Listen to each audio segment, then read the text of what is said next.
égale AB. C'est-à-dire A est 0 plus 0 et B. Vérifions. A plus 0, ça fait A. 0 plus B, ça fait B. Bien. Maintenant, calculons le produit IB. On appelle I le nombre complexe défini par 0 et 1. Où est-il? Où est l'image? Alors, I, c'est ce nombre. Où est le point grand I qui est son image? Eh bien, c'est 0 et 1. Voilà. C'est-à-dire 0, 1. Voilà le point grand I, qui est l'image du nombre complexe petit i, qui lui-même est le couple 0, 1. Alors, maintenant, faisons le produit IB. IB. C'est-à-dire 0, 1, que multiplie le réel B. Mais le réel B, je peux l'écrire B est 0, parce qu'on ne peut multiplier que des couples entre eux. Je reprends. Calculons le produit IB. I, c'est le nom que l'on donne au nombre complexe formé par 0 et 1. Donc voici son image. Multiplions par B. B est un réel. Mais pour pouvoir multiplier et appliquer la formule précédente, je l'écris B est 0. Et maintenant, voilà, on va appliquer la formule de tout à l'heure. Le produit des premières composantes, ça fait 0, moins le produit des deux dernières composantes, ça fait 0, virgule, le produit des extrêmes, 0, plus B, une fois B, ça fait B. Donc, regardez, 0 moins 0, ça fait 0, et B, le voilà, 0 et B. Donc, je peux écrire que Z égale le couple AB égale A et 0, ça fait A, plus 0B. Nous avons dit que 0B, c'est le produit IB. Donc ça fait ici plus IB. Et voilà, à partir de maintenant, on n'emploiera jamais plus les définitions de tout à l'heure.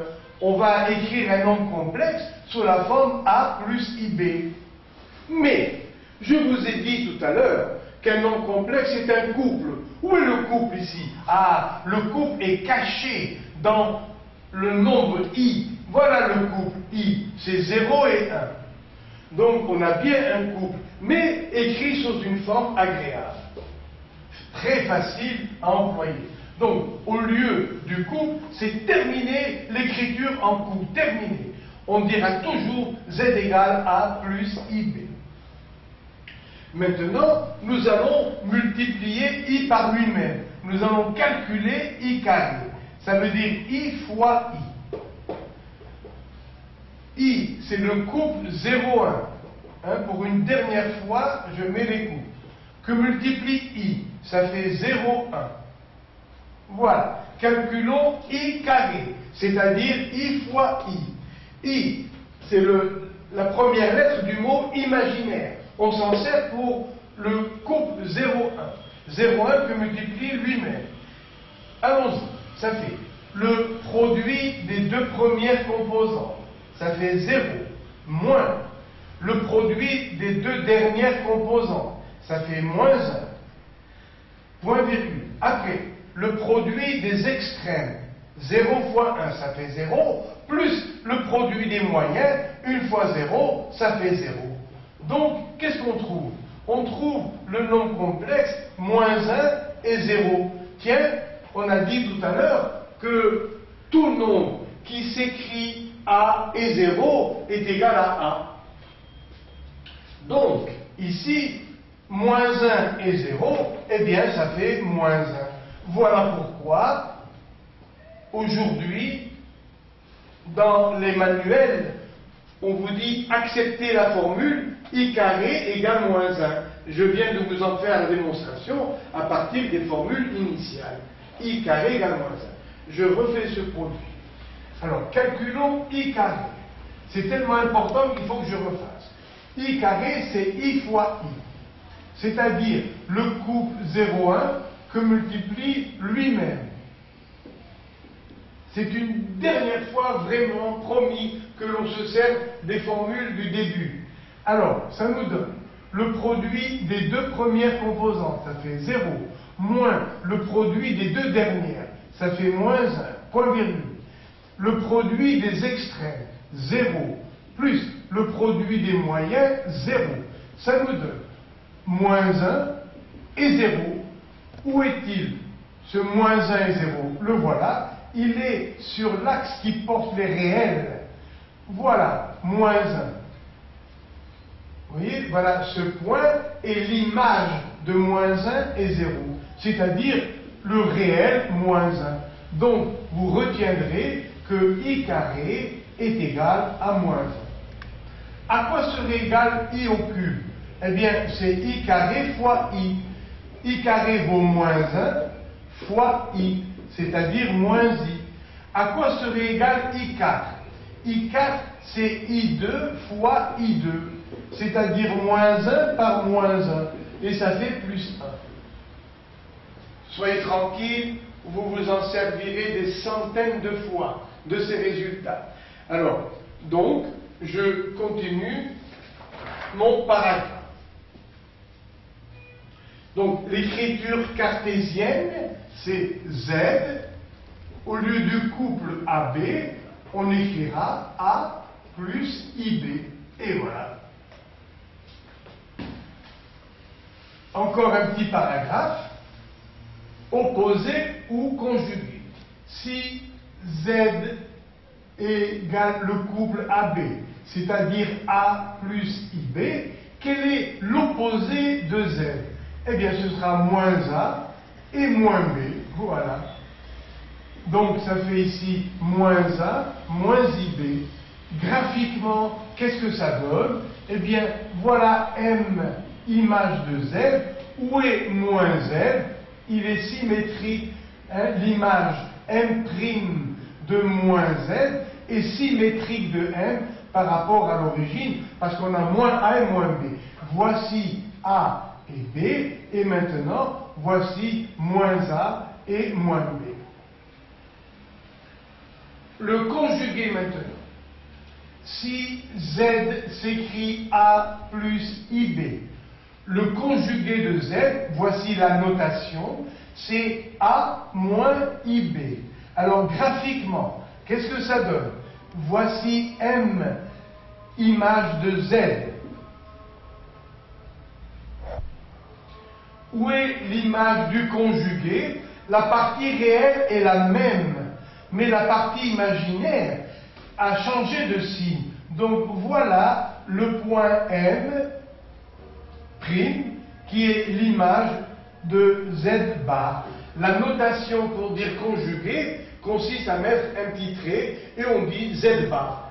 Donc voilà M, image de Z, voilà M', image de Z bar. Ici, j'en profite pour vous mettre également l'opposé. Alors, M1 est l'image de moins Z. Après, ici, M seconde, c'est l'image de moins Z bar. Forme trigonométrique d'un nombre complexe. Alors, je reviens au graphique de tout à l'heure. Voici un point M, image de Z. Les coordonnées de M sont A et B. Et Z s'écrit Z égale A plus IB. Grâce à l'abscisse A et à l'ordonnée B, regardez, ça fait abscisse plus I ordonnée. Ça rend service au début quand on fait des nombres complexes. Alors, M est l'image du couple AB. L'abscisse de M c'est A, l'ordonnée c'est B. Là, c'est la partie réelle et ici, la partie imaginaire. Donc, grâce au couple AB, on a pu placer M. Mais on peut également placer M grâce au vecteur V égale au M. Je l'ai dit tout à l'heure. ce vecteur V qui a pour coordonnées A et B est lui aussi l'image de M. Voilà. Et Z, inversement, est la fixe de V. Maintenant, pour placer V, on peut connaître l'angle θ que fait le vecteur V avec l'axe OX. Donc, θ, c'est l'angle que fait OX avec V. C'est-à-dire l'angle dont il faut faire tourner OX pour le confondre avec le support de V. Au lieu de OX, il y a des professeurs qui mettent I et V. C'est-à-dire, au lieu de prendre tout l'axe OX, il suffit de prendre le vecteur unité I. Donc, θ, si on connaît θ, eh bien, ce sera une partie de Z. Alors, il faut également connaître la longueur de V.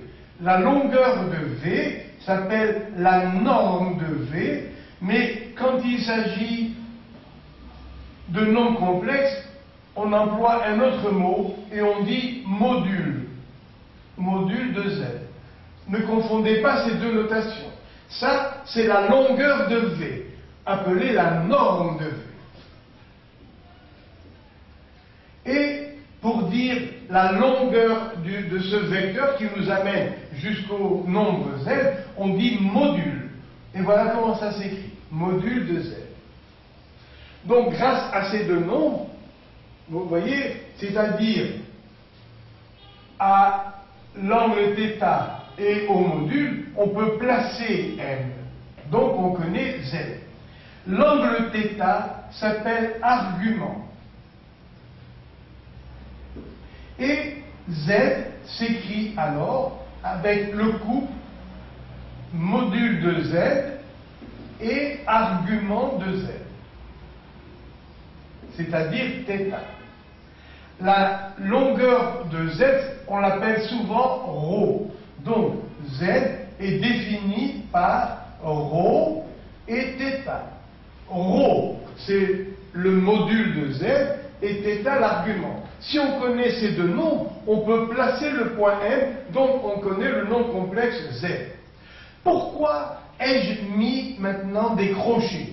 Parce que en mathématiques, quand vous écrivez AB égale 2 et 5, ça veut dire que A égale 2 et B égale 5. Donc ici, si j'avais écrit que Z égale AB, comme ça, et ici aussi des parenthèses, si j'avais mis en catastrophe des parenthèses, cela voudrait dire que ρ égale A et θ égale B. Ça n'a pas de sens. Donc pour éviter cette erreur, au lieu de mettre des parenthèses, on met des crochets. Donc ça c'est la norme de V. C'est la longueur du vecteur OM appelé module de Z. Et l'angle θ que fait OX avec V s'appelle l'argument. L'argument du nombre complexe. Maintenant, nous allons écrire la forme trigonométrique d'un nombre complexe.